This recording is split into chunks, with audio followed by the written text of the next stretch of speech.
Diwali season, filled with cleaning, partying, exertion, and late nights, can bring about certain symptoms.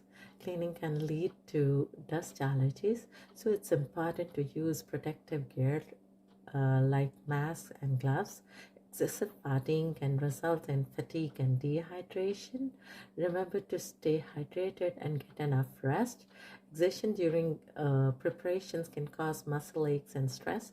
Taking short breaks and practicing relaxation techniques like meditation can help. Practicing meditation and chanting energy app is of great help. Late nights can disrupt sleep pattern, leading to fatigue and irritability. Maintain a consistent sleep schedule for better rest. Being mindful of these symptoms and taking steps to prevent or address them can make your Diwali celebration more enjoyable and healthy. For joint pains, muscle aches, or digestion issues, you can see medicine prescribed in caption. Or for more information, contact us at this number.